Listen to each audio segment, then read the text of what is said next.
Bien, amada iglesia, estamos estudiando 1 Pedro, ya estamos en el capítulo 3. Para aquellos que vienen por primera vez o están de hace poco llegando, nosotros solemos predicar versículo por versículo, ¿no es cierto?, por todos los libros que el Señor ponga ahí en nuestro corazón. Actualmente estamos en la primera carta que escribió el apóstol Pedro a la Iglesia Universal, y al estudiar esta carta hemos ido avanzando y hoy día llegamos a una sección bien especial. Gracias al Señor que me permite predicar cualquier sección de la Biblia, porque dice la Escritura que toda la Escritura es inspirada por Dios y útil para redarguir. Miren, vamos al versículo 17 que toca hoy día, desde el 17 hasta el 22. Vamos a completar el capítulo 3. Primero les voy a leer la sección y después vamos a proceder a profundizarla. ¿Les parece? Dice así: pues es mejor padecer por hacer el bien, si así es la voluntad de Dios, que por hacer el mal. Porque también Cristo murió por los pecados una sola vez, el justo por los injustos, para llevarnos a Dios, muerto en la carne, pero vivificado en el Espíritu, en el cual también fue y predicó a los espíritus encarcelados, quienes en otro tiempo fueron desobedientes, cuando la paciencia de Dios esperaba en los días de Noé, durante la construcción del arca, en la cual unos pocos, es decir, 8 personas, fueron salvadas por medio del agua.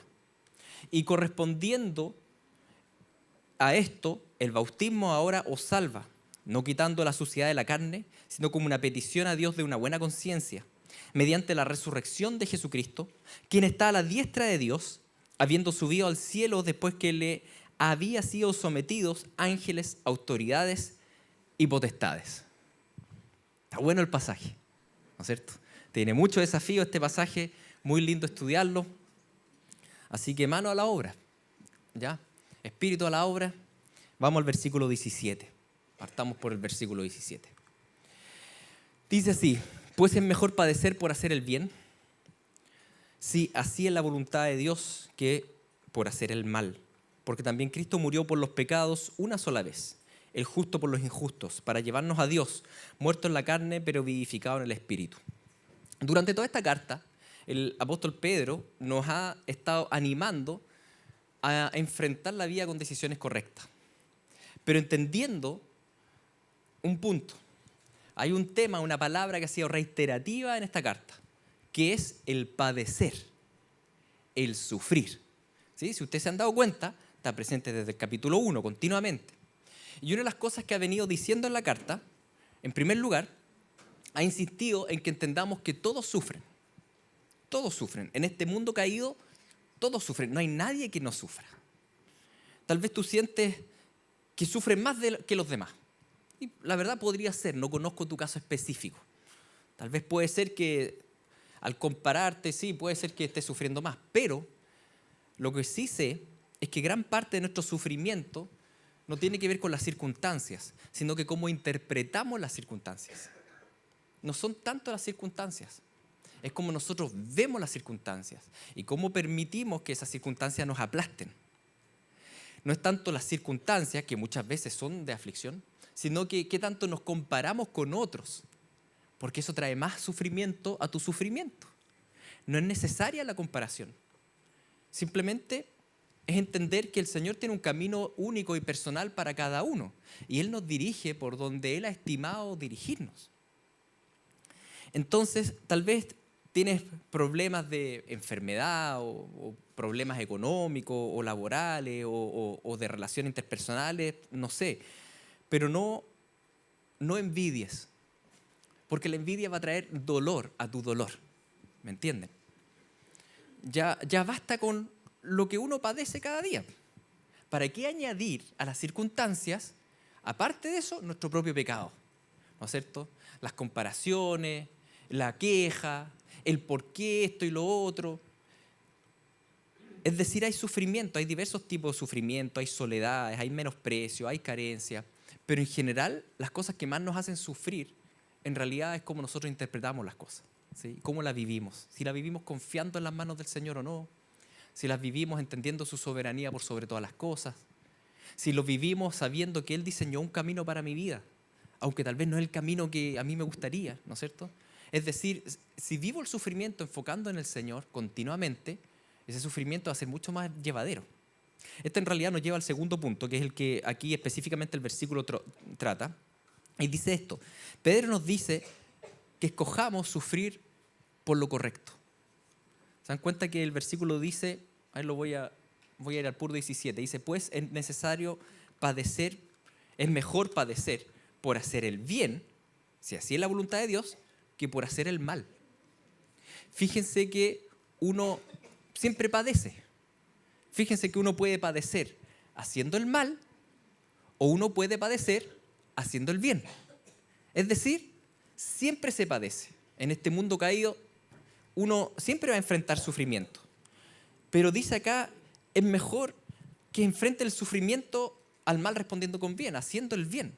Si te van a rechazar, en otras palabras, que no sea por ser un mentiroso como tus compañeros, sino al revés, que te rechacen por no mentir como tus compañeros. ¿Me entienden? Si te van a menospreciar, que sea por ser íntegro, no por ser estafador. Si vas a ir a la cárcel, que sea por predicar el evangelio, no por robar. ¿Me entienden? Todos padecen, pero mejor es padecer haciendo el bien. Esto que suena súper obvio, la verdad no es tan obvio, porque para esta sociedad el padecer por bueno se le llama ser menso. ¿Sí? No es muy bien mirado el padecer por ser bueno. Se le llama ser poco pillo. En chileno, ¿no es cierto? En esta sociedad incluso se ve bien a alguien, como se llama en chileno, a un pillo. Alguien que en realidad saca ganancias aprovechándose de los demás. Po. Es bien visto. Es casi visto como que tiene un don del negocio. Cuando en realidad es un mentiroso, es un engañador. En esta sociedad se ve bien, por ejemplo, que sufras penas matrimoniales porque te metiste con otra persona. Adulterio se llama eso. Y tal vez para tus compañeros de trabajo, mira. Pero en realidad está muy mal que sufras penas matrimoniales por tu pecado. Si vas a sufrir en tu matrimonio, que sea por hacer el bien, no por hacer el mal. ¿Me entiendes lo que está diciendo acá? Y la sociedad invierte esto. Pero tú no eres de este mundo. Tú estás en este mundo, pero eres del mundo venidero, del reino de Cristo. Y como tal, tu referente no es el artista de la tele. Como tal, tu referente no es tal cantante, no es tal empresario. Ese no es tu referente. Tu referente es un humilde carpintero del siglo I. Ese es tu referente, tu ejemplo a seguir, tu forma de enfrentar la vida, de padecerla, debe ser como la del rey. Porque también Él, el Rey, Jesucristo, murió por los pecados una sola vez, el justo por los injustos, para llevarnos a Dios muerto en la carne, pero vivificado en el Espíritu. Él decidió entrar en este mundo de sufrimiento y padecer, pero haciendo el bien. Él escogió el padecimiento. Entonces, es más aún que nosotros. Él que en la vida murió. Él que es el justo fue torturado por los injustos. ¿Y cuál fue el fruto de su padecimiento injusto? ¿Cuál fue el fruto de todo su bien? Es que ahora tú y yo tenemos acceso al Padre. Ese es el fruto. Todo aquel que cree en Jesucristo, que se arrepiente de sus pecados, es lavado por el sacrificio de Jesús, es declarado justo y por tanto tiene acceso al Padre. Ahora, todo eso solamente es porque a ese hombre le pareció mejor sufrir haciendo el bien que sufrir haciendo el mal. ¿Me entienden? Y todos nosotros en Él tenemos vida, sin merecerlo, somos perdonados por pura gracia de Dios. Cuando muramos en carne, nuestro espíritu irá vivificado al cielo, a la presencia de nuestro Padre. Y tanto beneficio inmerecido, ¿por qué? Porque el justo padeció haciendo el bien, dice Pedro acá. Entonces, si Él es tu referente, padece haciendo el bien. Ni siquiera te imaginas el fruto que puede producir en la vida tuya y en los demás que sufras por hacer el bien. A veces estamos tan ensimismados en nuestro sufrimiento que no pensamos que incluso el sufrimiento Dios lo puede ocupar para bendecir a muchos. Generalmente nosotros decimos en el sufrimiento, oye, pero es que yo necesito que me bendigan a mí, yo estoy re mal. El Señor dice, no, si tú sufres haciendo el bien, o las circunstancias que estás viviendo, tú las enfrentas en santidad, no en pecado, eso puede traer mucha bendición a muchas personas. Ni te lo imaginas. Así que tú y yo, siguiendo el ejemplo de Cristo, sabiendo que cualquier camino trae sufrimiento, nuestra lógica de vida y de decisiones no debe ser huir del sufrimiento. ¿Me entienden lo que estoy diciendo? Porque generalmente esa es la lógica de vida en este mundo caído, intentar buscar el camino que tenga menos sufrimiento, cuando en realidad para nosotros no debe ser esa la decisión, debe ser cuál es el camino que glorifica más al Señor, el camino que ama más al Señor y que ama más al prójimo. Porque cualquier camino, aunque parezca que no tiene sufrimiento, tiene padecimientos. ¿Me entienden? Pues es mejor padecer por hacer el bien, si así es la voluntad de Dios, que por hacer el mal. Porque también Cristo murió por los pecados una sola vez, el justo por los injustos, para llevarnos a Dios. Entonces, ¿qué decisiones estás tomando hoy día? ¿Por qué caminos de vida estás optando? Es necesario que te sientes y reflexiones. ¿Las decisiones que estoy tomando van en pos de la lógica del no sufrimiento? ¿Quiero sufrir menos? ¿O el camino que está tomando va en pos de la lógica de que en realidad, sea lo que sea, quiero glorificar al Señor? ¿Cuáles son las lógicas de tus decisiones? ¿Hacer esto para trabajar menos? ¿Hacer esto otro para tener más comodidades? ¿Ir por este lado, por tal otro, para tener más y más y más? ¿O tu lógica es ser como Jesús? Son lógicas distintas, ¿me entienden? Y van a tener directas implicancias en las cosas que vamos decidiendo todos los días. Entonces, si entiendo bien estos pasajes y los aterrizo en nuestra vida, tiene que ver con que nuestra toma de decisiones, nuestras lógicas, tengan que ver con glorificar al Señor y no con huir del sufrimiento. Porque donde quiera que vayamos en este mundo, va a haber sufrimiento. Y por tanto, en el sufrimiento, mirar las cosas de arriba, ¿no es cierto?, y siempre actuar en integridad y en santidad. ¿De acuerdo? Bien, entonces continuemos el texto a esta segunda sección, que dice: muerto en la carne, pero vivificado en el Espíritu, en el cual también fue y predicó a los espíritus encarcelados, quienes en otro tiempo fueron desobedientes, cuando la paciencia de Dios esperaba en los días de Noé, durante la construcción del arca, en la cual unos pocos, es decir, 8 personas, fueron salvadas por medio del agua. Clarísimo el texto, ¿no es cierto? Miren, este es el tipo de pasajes que la verdad uno jamás predicaría un domingo, a menos que sea una predicación expositiva donde hay que pasar por todos los versículos, ¿no es cierto? Y esa es precisamente la belleza de ir predicando versículo por versículo, porque los temas los va poniendo la Biblia, no los pongo yo como predicador. La Biblia va poniendo los temas y uno tiene que enfrentarlos. Ahora, este es uno de los textos más complejos del Nuevo Testamento, el que ustedes tienen acá. Ha habido mucho debate al respecto, porque el texto no se autoexplica claramente, y esto hace que tenga varias interpretaciones. Por tanto, es un texto que yo no podría decir que es un texto de doctrina nivel 1, así como que es la doctrina central, no. Hay posturas al respecto y como equipo pastoral nosotros tenemos una postura al respecto. Nos juntamos, analizamos juntos este texto, este pasaje, y lo que yo les voy a predicar ahora es precisamente nuestra postura como equipo pastoral respecto a este texto. No significa que seamos infalibles, ¿ya? Pero les voy a argumentar por qué lo vemos así y por qué lo creemos así, aunque obviamente tal vez usted pueda tener otra postura. Ese es el contexto entonces para explicarles, porque tal vez a más de alguno de ustedes les va a parecer súper extraño lo que les voy a decir de ahora en adelante, ¿ya? Porque el texto también es extraño, ¿ya? El texto dice así, dice: muerto en la carne, pero vivificado en el Espíritu, en el cual también fue y predicó a los espíritus encarcelados. Jesús estuvo muerto y al tercer día resucitó. ¿Qué hizo su espíritu en ese intertanto de estar muerto su cuerpo? ¿Fue al cielo y después volvió a bajar? Aparentemente no. ¿Por qué podemos decir que no? Porque cuando él resucitó, María Magdalena quiso abrazarlo, quiso tocarlo, ¿se acuerdan? Y Jesús le dijo: suéltame, porque todavía no he subido al Padre, pero ve a mis hermanos y diles: subo a mi Padre y a vuestro Padre, a mi Dios y a vuestro Dios. Es decir, Jesús esos 3 días no subió al cielo. Entonces, si no subió al cielo, ¿qué hizo esos 3 días mientras estaba muerto? Efesios 4:9 dice que al morir Él descendió a las profundidades de la tierra. ¿Se acuerdan? Efesios 4:9. ¿A hacer qué? ¿Qué haría en las profundidades de la tierra? Ahí es donde Pedro nos da más claridad y dice en este pasaje que en realidad dice que Él fue a predicar a los espíritus encarcelados. Fue a predicar a los espíritus encarcelados. La palabra utilizada para predicar no es evangelizar, sino que simplemente hacer una proclamación. Él proclamó algo. ¿Qué proclamó? ¿A quién proclamó? Dice acá que a los espíritus encarcelados.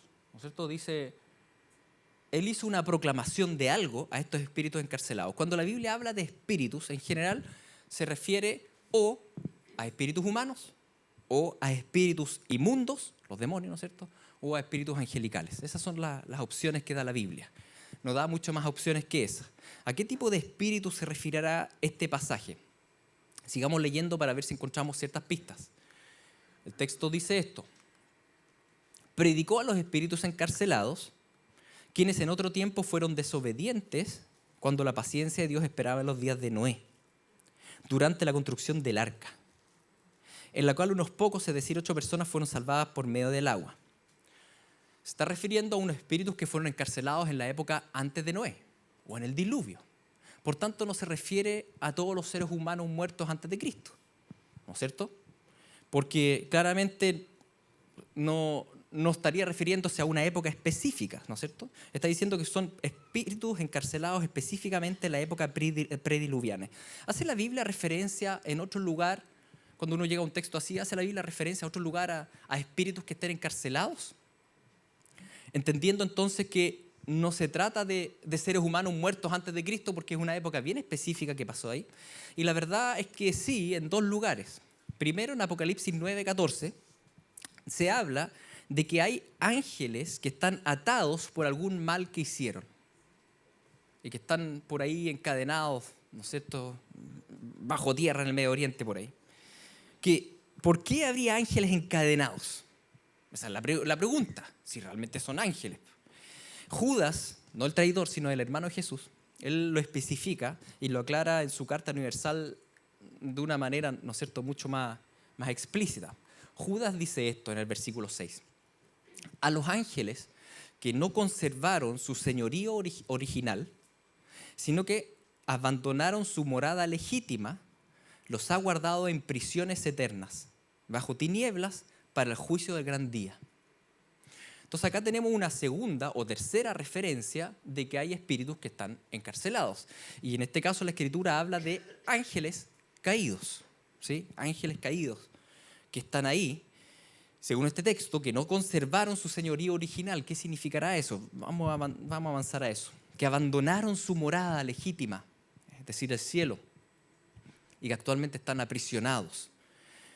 Específicamente, ¿a qué se referirá Judas al hablar de este pecado, de por qué se encerró a estos ángeles caídos? ¿Sí? Esa es la pregunta que sigue. A ver qué dice Judas. Dice entonces, a los ángeles que no guardaron su dignidad, sino que abandonaron su propia morada, los ha guardado bajo oscuridad en prisiones eternas, para el juicio del gran día, como Sodoma y Gomorra y las ciudades vecinas, las cuales, y ojo acá, de la misma manera que aquellos, habiendo fornicado e ido en pos de los vicios contra la naturaleza, fueron puestos, por ejemplo, sufriendo el castigo del fuego eterno. Entonces, el texto de Judas, ¿qué dice? Que Sodoma y Gomorra fue destruido, ¿por qué? Por inmoralidad sexual. Yo sé que hoy en día dicen harto de que tal vez también no eran hospitalarios y tantas cosas, y es verdad, pero al menos el texto este dice específicamente que por su inmoralidad sexual, fornicaron. Pero al mismo tiempo dice que estos ángeles caídos también fornicaron, ¿no es cierto? Abandonaron su morada legítima, ¿sí? Y traspasaron de alguna forma los límites que puso el Señor. Es decir, cometieron perversión sexual. ¿Ya? ¿Cuándo ocurrió esta perversión sexual angelical? Volviendo al texto de Pedro, que decía él, ¿cuándo ocurrió? Antes del diluvio. ¿Sí? Dice que esto ocurrió antes del diluvio, en los días de Noé. Y fue tal la catástrofe que Dios decidió borrar la tierra. Piensen en esto, ¿qué puede haber sido tan terrible como para que un Dios bueno, misericordioso, amoroso, tomase una medida tan drástica de borrar a todo el planeta? Tú y yo que conocemos al Señor que es bueno y que es bondadoso. ¿Cuánta fidelidad ha tenido contigo? ¿No es cierto? ¿Y cuántas veces el Señor ha tenido paciencia contigo? Entonces tiene que haber sido muy tremenda esa maldad. Ahora, Génesis 6 hace referencia a esa maldad. ¿Sí? Dice así Génesis 6. Dice: y aconteció que cuando los hombres comenzaron a multiplicarse sobre la faz de la tierra y les nacieron hijas, los hijos de Dios vieron que las hijas de los hombres eran hermosas y tomaron para sí mujeres de entre todas las que les gustaban. ¿Han leído este texto? Aquí siempre hay dos posturas, ¿sí? Hay una postura que dice: las hijas de Dios, o los hijos de Dios, perdón, son de la buena línea de Set, ¿no es cierto?, hijo de Adán, y las hijas de los hombres son de la mala línea de Caín. Es una postura. Es una postura que la verdad, yo le decía, todo esto lo hemos hablado como equipo pastoral, no nos convence mucho. Y no nos convence mucho por varias cosas. Por la evidencia interna del texto y también por lo que dice el resto de la Biblia. En primer lugar, no hay línea buena en el ser humano. La de Set tampoco era buena. De hecho, tú y yo venimos de ahí, ¿ya? Y no es que seamos los mejores. Segundo, la Biblia ocupa este término, hijos de Dios, en una segunda ocasión, en el libro de Job, capítulo 1 y 2, y se refiere específicamente a los ángeles, explícitamente a los ángeles. En tercer lugar, la evidencia interna del texto continúa así, dice así: entonces el Señor dijo: no contenderá mi espíritu para siempre con el hombre, porque ciertamente él es carne. Serán pues sus días 120 años. Y había gigantes en la tierra en aquellos días, y también después, cuando los hijos de Dios se unieron a las hijas de los hombres, y ellas les dieron a luz. Las criaturas que salieron de esas mujeres no eran 100% humanas. Eran mezcla angelical, humana. Y por eso son gigantes, dice la Escritura. Y eso fue una aberración ante Dios, porque era un límite traspasado. Y eso creó un caos antes del diluvio. Terrible, dice. Tan terrible que dice que estos son los héroes de la antigüedad, hombres de renombre, y el Señor vio que era mucha la maldad de los hombres en la tierra y que toda intención de los pensamientos de su corazón era solo hacer el mal, continuamente. Insisto, tal vez todo esto te parece muy extraño, ¿no es cierto? Tal vez primera vez que lo escuchas, puede ser. Pero bueno, la Biblia pone los temas, no los pongo yo, ¿no es cierto? Y uno tiene que escarbar ahí, hacer el seguimiento. Entonces, dice que fue una época tan tremenda que generó, ¿no es cierto?, todo este desorden interno, porque la raza humana fue corrompida, y tal vez eso explica por qué el Señor solo hizo sobrevivir a una familia, ¿no es cierto? Porque estaba todo corrompido, mezcla de especies, y que el Señor obviamente no estaba de acuerdo con eso. El Señor creó todo en perfección. Recuerden que el día 1 de la creación termina y Él dice: todo fue creado bueno. Al Señor no le gusta toda esa mezcla, ¿no es cierto? Toda esa idea genética de ir mezclando las cosas. Esto de que los ángeles caídos se mezclaron con seres humanos antes de la época prediluviana no es algo nuevo. La verdad, todos los escritos de los padres de la iglesia en los primeros siglos lo afirman así. Incluso ellos decían: por eso los griegos y los romanos tienen toda su mitología. ¿Se acuerdan la mitología de los griegos? Los dioses descendiendo y teniendo semi-hombres, ¿no es cierto? A Hércules y a tantas cosas. En realidad, toda esa mitología no era nada más que un volver idolátricamente a una época terrible de la humanidad. Una época terrible que Dios eliminó. Porque habían dioses, entre comillas, descendidos ángeles, caminando acá en tierra, siendo adorados y teniendo hijos súper especiales, y que tenían el gobierno autoritario sobre los seres humanos, que eran todos malos. Y todo eso después se rememora en las mitologías griegas, romanas, hindúes, nativoamericanas, ¿no es cierto? Todo lo que ustedes han escuchado. Y que me llama mucho la atención que en esta época la narrativa mitológica, enraizada en ciertas verdades, pero malignas, del mundo antes del diluvio, llama mucho la atención que sorpresivamente en los últimos 50 años volvió a aflorar. El boom que tiene actualmente Marvel, DC, ¿no es cierto?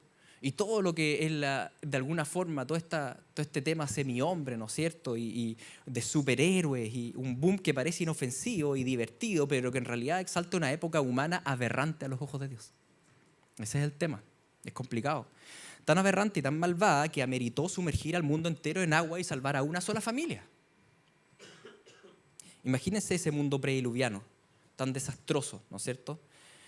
El mundo era un desastre, ameritaba destrucción, y Dios esperó décadas y décadas hasta que Noé terminó la construcción del arca, siendo esta una señal del juicio venidero. Como dice el texto, que Dios fue paciente, incluso en esa época. Dice, el cual también fue y predicó a los espíritus encarcelados, quienes en otro tiempo fueron desobedientes cuando la paciencia de Dios esperaba en los días de Noé, durante la construcción del arca, en la cual unos pocos, es decir, 8 personas, fueron salvadas por medio del agua. Dios fue paciente. El arca, si no me equivoco, demoró 100 años en construirse. Y por tanto, mientras se iba construyendo, ese era un llamado del pregonero de justicia Noé a su época a arrepentirse de toda la maldad, de alejarse de todo ese poder maligno. Pero al ser humano le gusta el poder, ¿no es cierto? Y le gusta la maldad.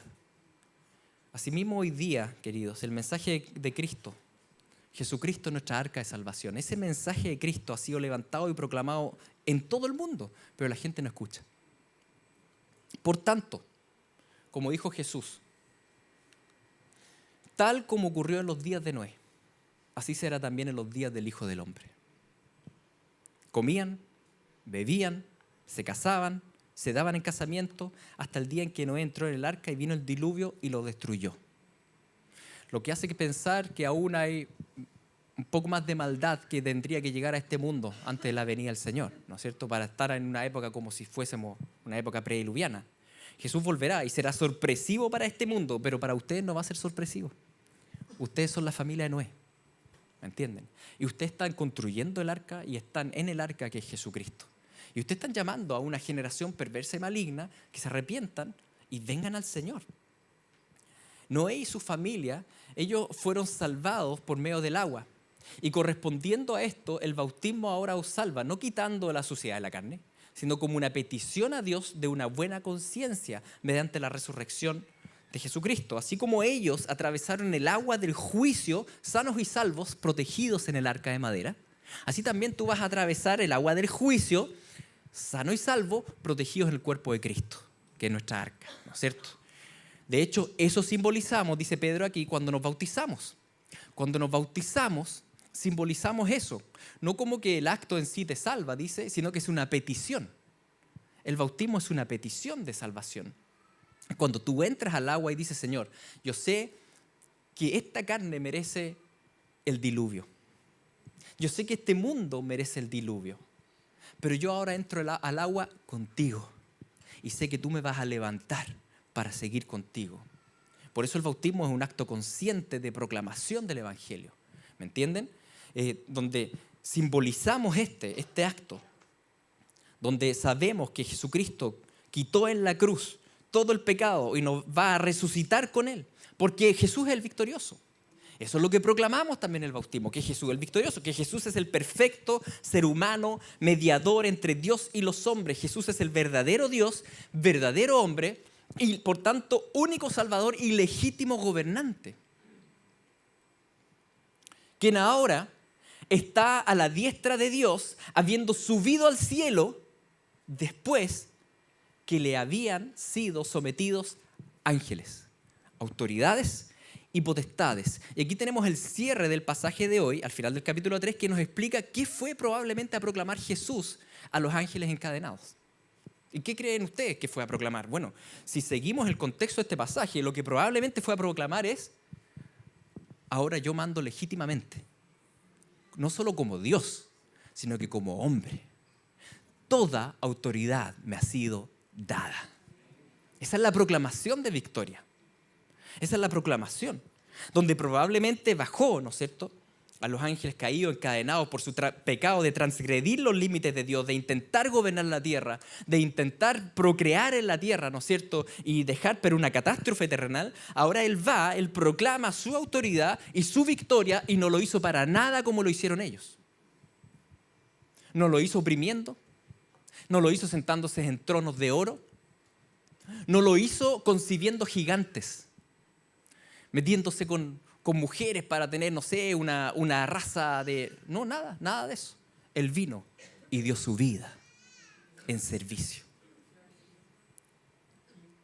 Dice la Escritura que los ángeles miraban esto con asombro. Con asombro. ¿Cómo puede ser esto? No es lo que está en la lógica de las criaturas. Ser un servidor para gobernar. No es lo que estaba en la lógica. El diablo piensa que merece el trono. Los ángeles caídos pensaban que merecían gobernar como dioses sobre los seres humanos junto a sus fabulosos hijos. Pero no es así, no lo merecían, no hay nadie digno. No hay nadie digno, solo uno es digno. Y no por sus riquezas, o su fuerza, o su corpulencia, o su brillo humano, sino por su perfecta mansedumbre y humildad, dice la Escritura.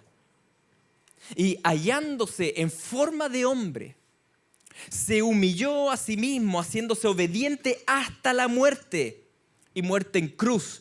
¿Qué ángel haría eso? ¿Qué gigante haría eso? No, nadie. Por lo cual Dios también lo exaltó hasta lo sumo y le confirió el nombre que es sobre todo nombre, para que el nombre de Jesús se doble toda rodilla de los que están en el cielo y en la tierra y debajo de la tierra. Y esas rodillas se tuvieron que doblar 2000 años atrás. Así que cuando Jesús murió y descendió a anunciar su eterna victoria a los espíritus encarcelados que se rebelaron contra Dios, por eso cuando Él resucita, ahora Él le dice solemnemente a su iglesia, a los apóstoles, Él les dice, acercándose a Jesús, les habló diciendo, toda autoridad me ha sido dada en el cielo y en la tierra. Id pues y hacer discípulos a todas las naciones. ¿Por qué no se los dijo antes? Porque ahora tenía toda la autoridad. Su autoridad ganada en la cruz, proclamada en el Hades y ahora distribuida a su iglesia para iniciar la época de la misión mundial. Porque ahora, al triunfar Jesús en la cruz, demostrando perfecta humildad y mansedumbre, Él había pisado la cabeza de la serpiente. ¿Se acuerdan que era una profecía eso? Tú vas a pisar la cabeza de la serpiente. Y había adquirido de parte de Dios, porque solo Dios puede dar esto, la legítima autoridad sobre toda creación. Y no por nepotismo. ¿Sabes lo que es el nepotismo? Que un papá pone al hijo porque es hijo. No por nepotismo, sino que por perfección, por dignidad, porque fue probado a fuego y salió aprobado. El Hijo unigénito de Dios había logrado lo que nadie había logrado. Ni los ángeles, ni su superhijo, ni los superhéroes, nada. Jesucristo, el humilde carpintero de Nazaret. Él es nuestro referente. Él es nuestro referente. No son los Avengers, no es Superman. Pueden tener todos los poderes que quieran, pero son pecadores. Si han visto las películas, se dan cuenta. Todos son pecadores. Como los prediluvianos. Pero hay uno solo perfecto. Hay uno solo perfecto, al cual el Padre otorgó todo poder. Todo poder. Los ángeles encadenados se sublevaron al Creador, objetaron sus planes, decidieron intervenir con su propia inteligencia. Tuvieron que humillarse. ¿Ante qué? Ante la magnificencia del humilde. Porque al que se humilla, Dios lo exalta. Y lo exalta por sobre todo. Tuvieron que humillarse ante el victorioso rey. Y ese rey, mientras caminó en la tierra, nunca usó corona. Solo una corona de espinas. Al final. El Padre exaltó al Hijo a lo sumo y por sobre todos. Y esa exaltación que les decía, no por nepotismo, sino por dignidad, es lo que después vemos al final de la Biblia, a los ángeles que están en el cielo, que decidieron no arrancarse, ¿no es cierto?, con los tarros, por así decirlo, arrancarse de Dios y hacer su propio camino. ¿Saben lo que significa esta adoración celestial? Es una adoración que tiene profundas implicancias en el mundo angelical y terrenal, donde dice así: y miré y oí la voz de muchos ángeles alrededor del trono y de los seres vivientes y de los ancianos, y el número de ellos era miríadas y millares de millares. Ángeles que en su momento tuvieron que tomar una decisión. ¿Nos vamos con los que fueron a la tierra y están gobernando sobre la tierra? ¿O nos quedamos con el Creador? ¿Nos sublevamos o no nos sublevamos? ¿Podremos hacer algo o no podremos? ¿Y qué hacemos? Y estos son los que se quedaron. Y dice que decían a gran voz, el Cordero que fue inmolado, digno es de recibir el poder, las riquezas, la sabiduría, la fortaleza, el honor, la gloria y la alabanza. Estamos frente al único que lo merece. No lo merece Lucifer, no lo merecen todos los ángeles que se fueron, no lo merecen sus superhijos, lo merece el carpintero de Nazaret. Eso dice el cielo. Queridos, ¿qué enseñanza nos deja todo esto? ¿Qué tiene todo esto que ver con tu sufrimiento y tus decisiones? ¿Sí? ¿Cómo partimos? ¿Qué tiene todo esto que ver? Esta gran historia, porque tú estás inmerso en una gran historia. Jesús no se encarnó para hacer nacer a supergigantes, sino dar a luz un humilde pueblo de toda lengua y nación. A ovejitas obedientes al Padre, que desde ese día de victoria han ido avanzando tranquilamente contra viento y marea, como ovejas en medio de lobos. Nuestra victoria, por tanto, no es por fuerza, no es por tu autosuficiencia, por tus talentos, por tus dones. Nuestra victoria no es como los gigantes, ni por supercuerpos. Nuestra victoria no es por transhumanismo, ¿no es cierto? Que hoy en día quieren modificar los cuerpos para... No. Nuestra victoria no es por modificaciones genéticas. No, es que me voy a poner no sé qué gen para ver súper lejos. Esa no es tu victoria. Nuestra victoria no es por un transhumanismo tecnológico de ponerse modificaciones, implantes tecnológicos para ser un superhombre. No. Nuestra victoria es por el Espíritu. No es por fuerza. Es por el Espíritu, dice el Señor. Es por el Espíritu. Es por la santidad. Es por el amor. Fíjese que ni el gran y sanguinario imperio romano pudo hacer frente a estas débiles ovejitas que venían a predicar. Y aplastaron a las débiles ovejitas con el ejército y con los coliseos y con todo, y no pudieron resistir. Porque ¿cómo va a resistir un imperio si ni las puertas del Hades pueden resistir a la autoridad de Cristo que envía a sus ovejas? Amada iglesia, mira tus circunstancias, tus sufrimientos, tus penurias. Tal vez tú dices, lo que yo necesito es prácticamente crecer en todo, ser un súper no sé qué, súper desarrollarme, súper hombre, súper... No, lo que tú necesitas es más de Cristo nomás. Más dependencia de Él, más búsqueda de Él, más dependencia del Espíritu Santo, menos pecado, más santidad. Y enfrentar el sufrimiento haciendo el bien. No hay mayor victoria que eso. Es imposible que el diablo con todas sus huestes pueda resistirte si tú estás sometido a Dios. Sométete a Dios. ¿Sí? Resiste al diablo y él va a tener que huir. Huir. Con todas sus huestes y autoridades y principados y poder. Nada. Jesús venció. Y venció con el bien, el mal. Venció con debilidad las fortalezas humanas. Venció con un cuerpo destruido, no con un cuerpo modificado. Venció como un varón de dolores. Yo sé que el mundo de aquí en adelante te va a ofrecer muchas cosas para que seas un superhombre, una supermujer. No es necesario, tú tienes al Espíritu de Dios. Tú tienes al Espíritu de Dios. Jesús padeció haciendo el bien. Así que es mejor padecer por hacer el bien, si así es la voluntad de Dios, que por hacer el mal. Porque también Cristo murió por los pecados una sola vez, el justo por los injustos, para llevarnos a Dios. No siga las lógicas del diablo, del mundo, la lógica del más fuerte, del más pillo. Tú no eres de acá. Tú no eres de acá, tú eres de arriba, eres de Jesús, de la lógica del amor, de la mansedumbre y de la humildad. Y como vamos a ver la próxima semana, por tanto, puesto que Cristo ha padecido en la carne, armaos también ustedes con el mismo propósito. Pues quien ha padecido en la carne ha terminado con el pecado. Amén. Oremos. Padre Santo, gracias por tu palabra, porque tu palabra es la verdad, porque tu palabra es luz en la oscuridad. Entendemos que el Evangelio es locura para el mundo, pero tú, Espíritu Santo, das certeza en nuestros corazones que tu palabra es verdadera. Y te damos gracias porque tu palabra nos indica que Jesucristo es el único digno de gobernar. Digno. Jesucristo, en este día te adoramos porque venciste humillándote, porque venciste siendo débil, siendo varón de dolores.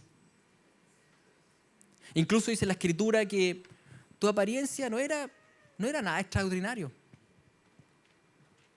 Señor, qué increíble que hayas decidido mostrar al mundo cómo se vence en la obediencia perfecta al Creador. Qué increíble tu humildad. Señor, queremos seguirte a ti. Como ovejitas tuyas, no queremos seguir las corrientes de este mundo. Queremos seguirte a ti. Pon en nosotros mansedumbre y humildad, el fruto del Espíritu, y con el bien podamos vencer el mal y todas las circunstancias de sufrimiento que tenemos hoy día, Señor. Mirando las cosas de arriba, entendiendo que somos tus ovejitas y tú nos tienes en la palma de tu mano. Y por tanto, ¿quién nos podrá arrebatar de ti? Te damos gracias por este tiempo. En el nombre de Jesús. Amén.